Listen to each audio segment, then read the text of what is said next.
So we had a third game that was what? Wrong division. We had a third game that was not going to be aired, but we'll get to see the replay here. So let's check it out. Who was it? It was Force of Flames versus Rodentia. That's Division B, I think.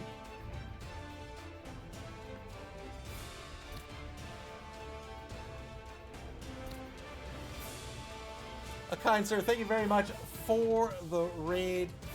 Thank you for the bits, Boot Polish. I very much... Wow, 1,000 bits! Thank you very much, Boot Polish. Very kind of you. I appreciate it very, very much. You guys are awesome. I love this game. I'm glad we're sharing these games and getting to see them. It's real unfortunate how the Eric versus Runviad game played out. Wow, I've never seen this opening from the Jumbotron. But it happens sometimes. It's sad to see, but hopefully Eric will be able to rebound. Eric not in bad shape standings-wise, and can still make the top four. Still has plenty of games left to make the top four. Beautiful pitch. Beautiful pitch. This is one of my favorite pitches. I love this.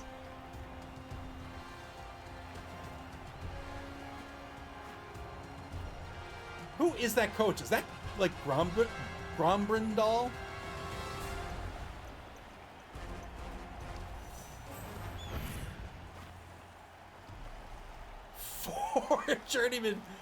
Four journeymen for the Skaven team. I mean, that's what happens when you play Skaven, but still, wow! In this bashy competition, it's it's almost refreshing to see.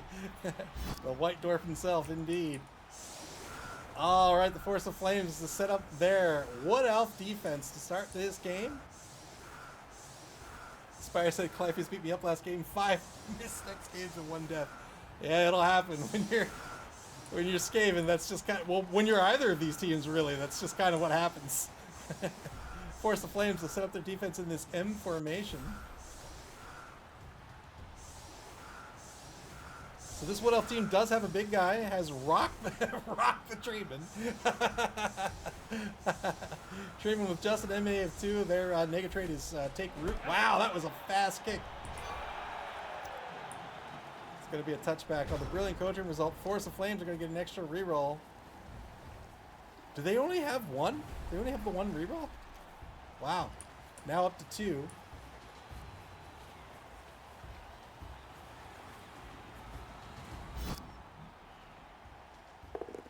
Grado just going to fail the Animal Savagery roll, but this is what makes them so strong. So long as they have a friendly player next to them, they are always going to go. They can beat up on that friendly player.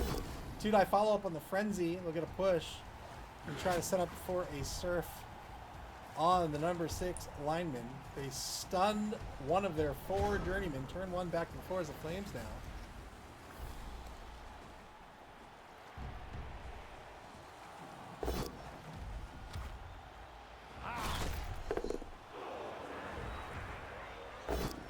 Force of Flames, JD Whitey doing a good job here hunting these Gutter Runners. Gutter Runners, Strength 2, AV8, very important pieces on a Skaven team. You can see MA9, that is very, very fast.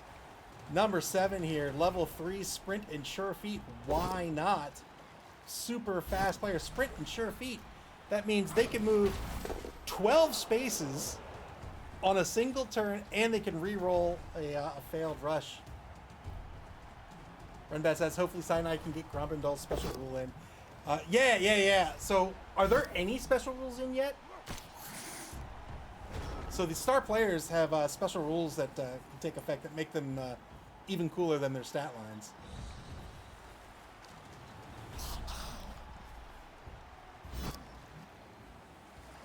Fails the Animal Savagery roll again. Gonna beat up on that journeyman, takes the uphill block, but that's fine. Yeah, gets the Surf, and that's a removal. Well done. Well, didn't get the Surf, I guess. It was both down result, but got the removal regardless.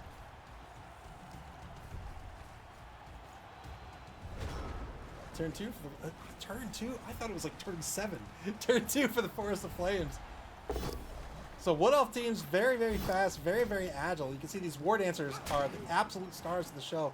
MA8, they are blodgers as rookies. They have leap as well. They're very good cage busters. You'll see them take strip ball. You'll see one of them at least take strip ball often, and they'll go in and they'll try to strip the ball right out of the hands of a ball carrier in the cage. 2-die blitz by the War Dancer. They're great on defense too. Again, with the block skill, with MA8, they're able to get to where they need to be. Being an Elven team, they're everybody's Edge 2+, save for the tree. Spends a reroll into a both standing result. One reroll left for the Force of Flames.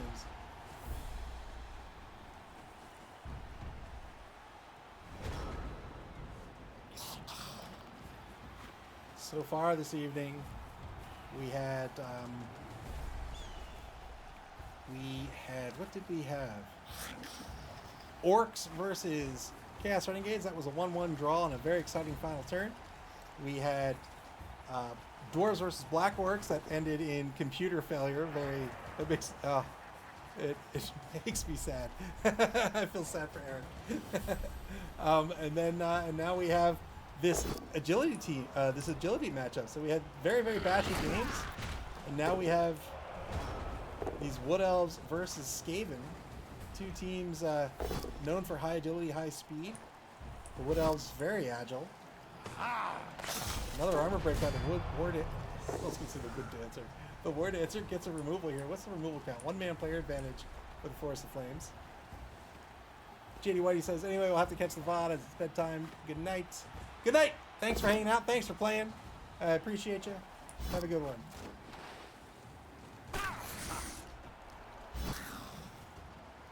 Fail the 2+ dodge.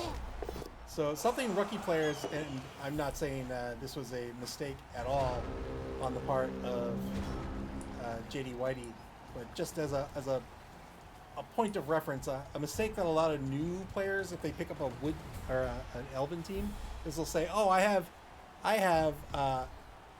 Edge 2+, so I'll just dodge everyone. All my dodges are free." The way people tend to think about probability is they think of probability as only being in 3 states. Either it should always work, it should never work, or it should be exactly 50-50, right?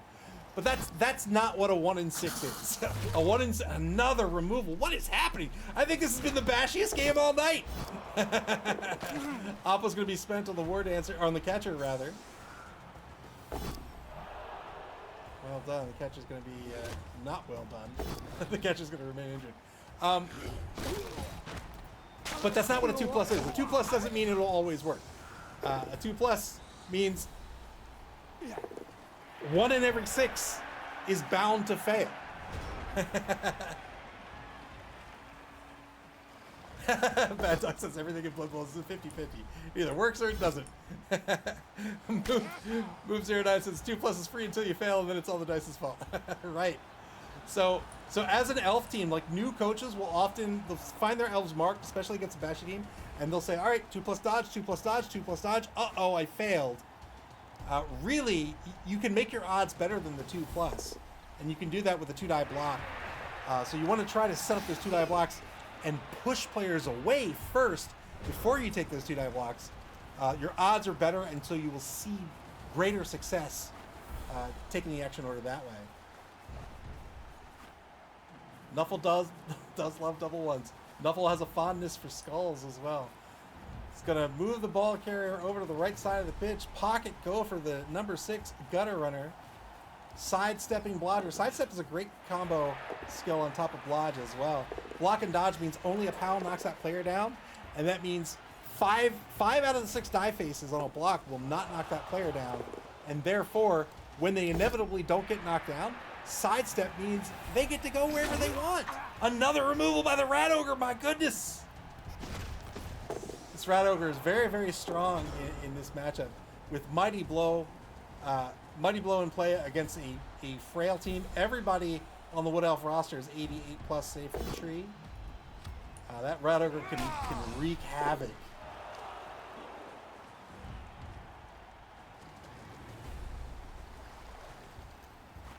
Yeah, but sidestep is great on a blodger because when they inevitably remain standing, they can use that to either stay marking who they want to mark or just get a free space out of it. If they're threatening to score, if they don't get knocked down, they'll say, I will happily take one more space towards the end zone. Thank you very much. Here's where you can see the use of MA9. You can move so far with MA9. He's just moving back and forth across the pitch, staying away from the defense, trying to stall this out and not get hurt. Tried to dodge there and unfortunately failed to dodge, and that'll be a turnover and a removal. So two-man player advantage now for Rodentia. And now the blitz on the ball carrier is going to be a knockdown. And that's a KO. Well done by JD Whitey here. Bissig, not the word answer, that's a lineman. Took the blitz with the lineman because he had tackle. Tackle negates dodge, and that makes one of those die faces safe again for the block. Recovers the ball with Kaladin, the ward answer. Hands off to Teft. Look at this. Wow. Takes the blitz with the tackle player, gets the ball in the hands of one ward answer, hands off to the second, and will park behind the treeman.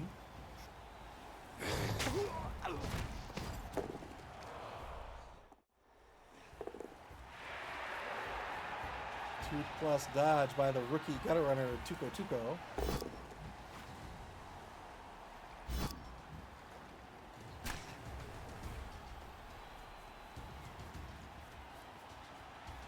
Journeyman's going to take a mark on Teft. Teft's going to have a 2+ dodge away. But also can very likely get a blitz out. Yeah, get a blitz out of that. Here's the assist for the blitz.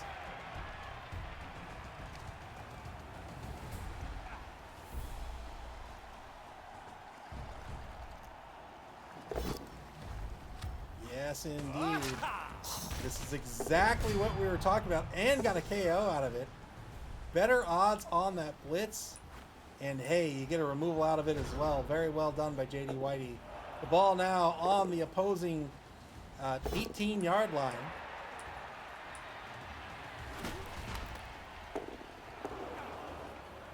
Look how fast these gutter runners can move from the line. I mean, that's madness. That's madness. Foul. Gets a KO on the foul, but didn't get called off. The ref not paying attention. This is the bashiest game all night. 6v5 one-man player advantage for Rodentia. Another armor break. And scores 1-0. The Force of Flame takes the lead. My goodness. We'll see how many of these KOs come back onto the pitch. The elves are too bashy.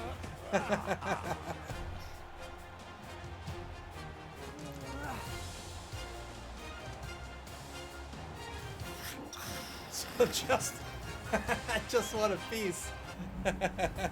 Doesn't matter. They'll get to re-roll here at the beginning of the second half. Still not coming back from the Force of Flames. All right. One apiece. Rodentia to set up on the defense. Oh, Nuffle.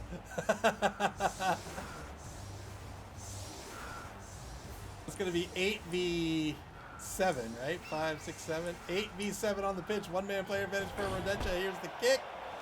Shallow kick. The weather's going to remain the same, and it's going to end up on the 12? On the 12, just inside, or just outside the left wide zone. Now to block down the line. It's a knockout on the right defensive end. Good pickup here by Kaladin, the ward answer. Brings in the assist, double skulls. Gonna let this rock. Just the one reroll for these Wood Elves, so don't want to waste it. The ball carrier is I was gonna say safe-ish. Spire says BB Nut curse this with double pitch clears. Double push on the Rat Ogre Blitz. Spends a reroll after rolling double skulls with Beaver, the thrower. Gets a knockdown here. Rodentia down to 2 rerolls for the game. They let this failed dodge by the Journeyman rock. And now turn 10 for the Forest of Flames. 2-die blitz by Teft. Gutter Runners only have a strength of 2. Another armor break. 2 low AV teams. You can see the Gutters are AV 8+. All of the Elves are AV 8+. And now setting up a cage at the Force of Flames' own 4-yard line with that tree rock on the front left corner of the cage. And now the tree takes a block. 3-die block, strength of 6. I love treemen. I don't care what anybody says. With the knockdown, they'll follow up. Now the Force of Flames. Or I'm sorry, now Rodentia taking their blocks.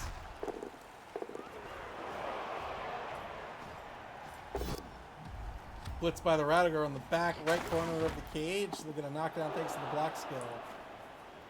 Number 7, Sugar Glider is going to reset and stay in the secondary. And now a foul on that back right corner. No assists on the foul. Gets called off the pitch. Tries to argue the call, but is unsuccessful, and that's going to be a turnover. Gerbil on the foul gets called off the pitch. Turn 11 now for the Force of Flames. SP Beaver says it's been 500 games of trees are the best piece. I love trees. I think they're great.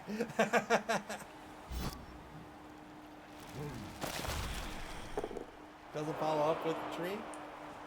It's going to move the ball to the opposing 4-yard line now.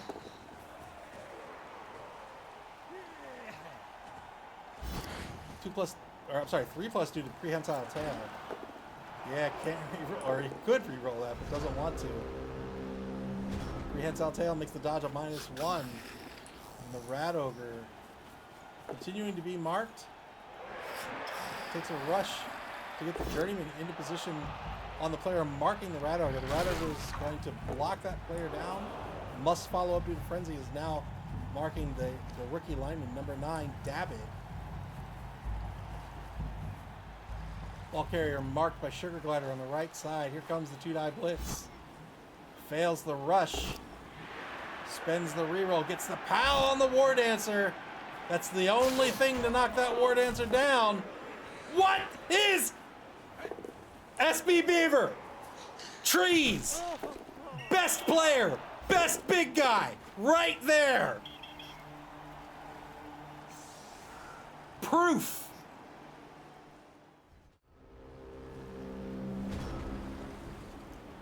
Rock the tree. Grabs the ball. After the knockdown. The nimble branches of the tree.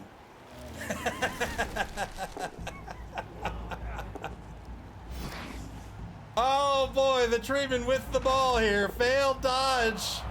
Into a stun by the number 5 lineman. Turn 12 back to Rodentia now.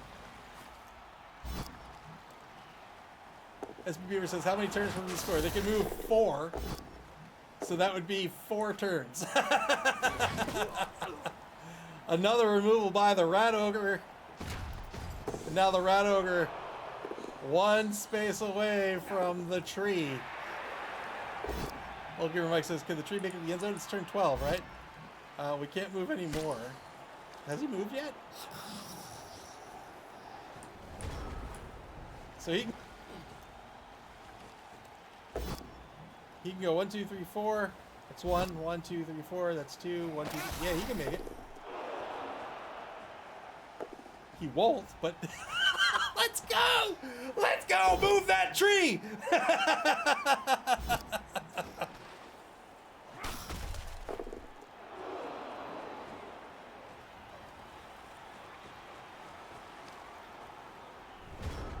Third 13 for Rodentia. Final quarter of this game. It's 1-0. The Force of Flames are in the lead. Both teams only have 1 reroll remaining. The ball in the hands of the treeman on the opposing 6-yard line.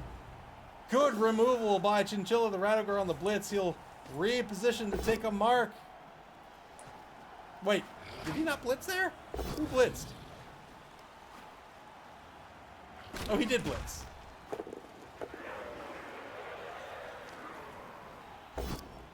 And now the Rat Ogre marking the tree. The tree with the strength of 6. Right, right. Bad removal. Not a good removal. Bad removal. Oh, boo. The tree handed off the ball. I guess that's the right play. The ball in the hands of Kaladin, the #1 War Dancer now.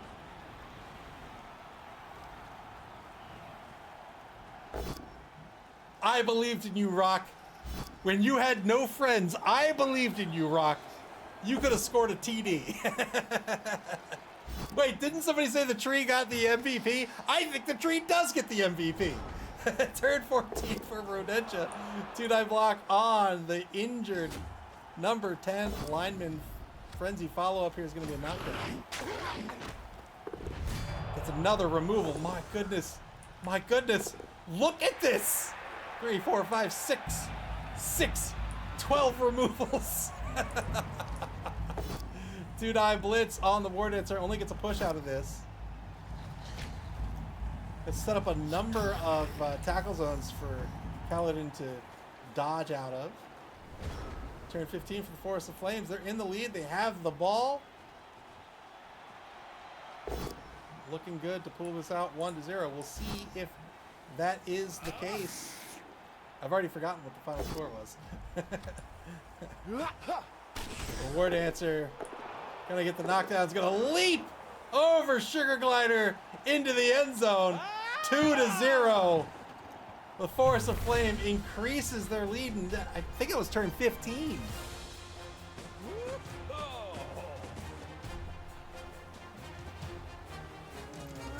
Holy moly, just one.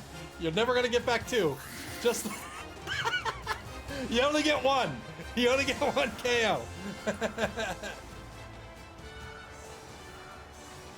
Force of Flame will have to defend for 1 turn? 2 turns? Brilliant coaching. Who's going to get it? Rodentia's going to get a reroll. For 2 turns, they'll have to defend. Ball pickup by Rodentia. 2 turns is plenty. They're going to pass the ball. Good pass to Sugar Glider. And now a blitz by the Rat Ogre is going to be a push into a frenzy follow-up here. Gets the POW. 7+ a break armor, no armor break. Always has to follow up due to frenzy. SB Beaver says it's not even enough for a game of 7s. Well, it should be 77, right? I think it is 7s. 7s has a smaller pitch, though.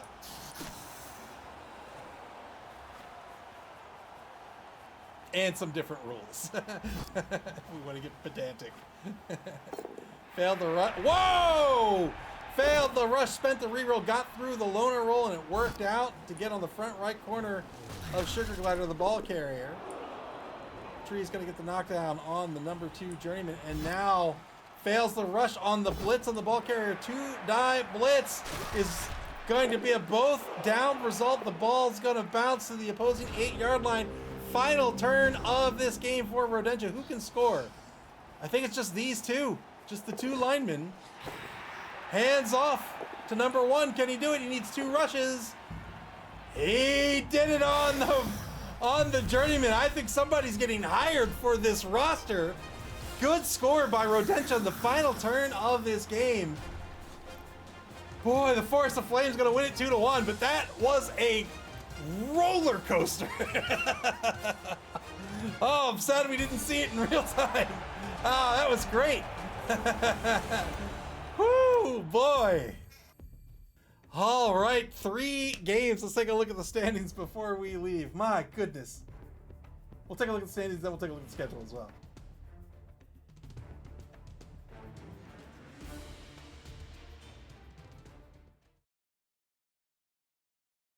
So the Deadly Biscuits advance into 2nd place with their win this evening. They unfortunately won by forfeit, not because Eric chose to forfeit, but due to a computer error, sadly. But the Deadly Biscuits will advance into 2nd place, and they are hot on the heels of the Windbreakers. Doug the Minotaur, the league champion, in 1st place in Division A. In Division B, the Forest of Flames are going to remain in first place. They are 3-0-0. And look at that, Rodentia in third place. They are not out of this by any stretch of the imagination either. They're 2-1-2. And in third place with the Tizark Savage Boys win this evening. They are in second place behind Cenozoic Park, who is 3-0-0. The Tizark Savage Boys 1-3-0. 4 undefeated teams still left here in Division C in week 4.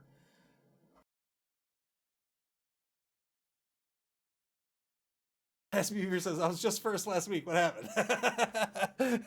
I was up there at one point. I had a bye last week, and I haven't played my week 4 game yet.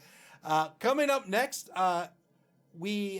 this Thursday, we're going to have another doubleheader, Thursday, August 29th at 8 o'clock p.m. Eastern Daylight Time. That's UTC -4. We're going to have the Bone Breakers versus the Kind Peacocks, Galeshi versus a Kind Sir. That's Blackworks versus Imperial Nobility.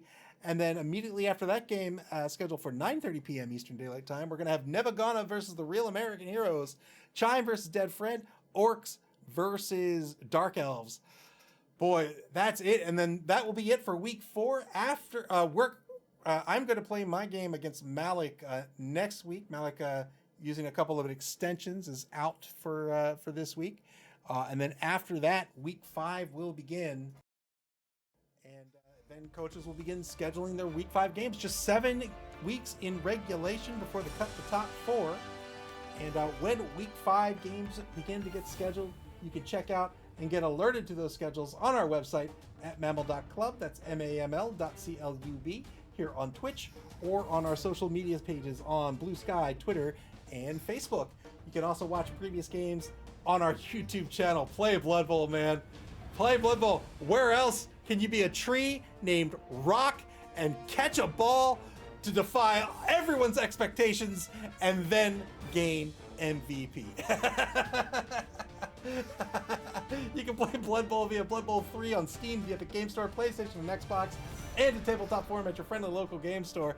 Until Thursday night at 8 o'clock p.m. Eastern Daylight Time, take care, everybody, and enjoy the rest of your Tuesday evening.